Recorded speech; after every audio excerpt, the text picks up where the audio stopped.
વર્ષે જે રીતે વરસાદ થયો છે એ રીતે ગુજરાતમાં 6 જિલ્લાઓ 68 તાલુકાઓ છાપરે ચડીને પોકારે છે કે લીલો દુષ્કાળ જાહેર કરો, લીલો દુષ્કાળ જાહેર કરો. પણ સરકારની જે નીતિ રહી છે એ ઉદ્યોગકારો માલામાલ, ઉદ્યોગકારોને ઘીકેડા અને ખેડૂતોને વિકટ પરિસ્થિતિમાં પણ સરકાર આંખ બંધ કરી રહી છે. આવું એટલા માટે કહું છું કે કહેવાતી ડબલ એન્જિનની સરકારે છેલ્લા 10 વર્ષની અંદર ઉદ્યોગકારોના 14,56,000 કરોડ રૂપિયા માફ કર્યા, 24,95,000 કરોડ રૂપિયા રાઇટ ઓફ કર્યા. 10 વર્ષની અંદર 32% કોર્પોરેટ ટેક્સ હતો તે ઘટાડી અને 22% એટલે 10% કોર્પોરેટ ટેક્સ જે ઘટાડ્યો એના કારણે દર વર્ષે 4 લાખ કરોડ રૂપિયા ઉદ્યોગકારોને પરોક્ષ રીતે ફાયદો કર્યો.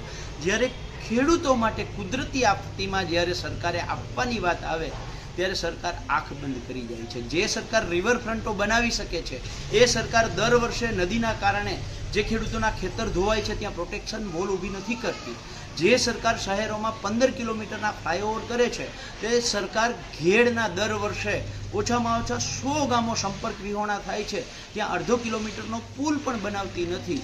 ત્યારે આજે ગુજરાત કિસાન કોંગ્રેસ દ્વારા મુખ્યમંત્રી, કૃષિમંત્રીને પત્ર લખીને માંગ કરવામાં આવી છે કે ગુજરાતમાં લીલો દુષ્કાળ જાહેર કરવામાં આવે, ખેડૂતોને ચાલુ વર્ષનું પાક ધિરાણ છે એ માફ કરવામાં આવે, જમીન ધોવાણનું અલગથી વળતર આપવામાં આવે, પશુ સહાય આપવામાં આવે અને ગુજરાતમાં જે રીતે વિકટ પરિસ્થિતિ ઊભી થઈ છે અને છેલ્લા 10 વર્ષની અંદર ઓછામાં ઓછા 50 થી 60 લાખ કરોડ રૂપિયા ઉદ્યોગકારોના ડબલ એન્જિન સરકારે માફ કર્યા છે ત્યારે ગુજરાતના ખેડૂતો માત્ર 10,000 કરોડનું પેકેજ માંગે છે.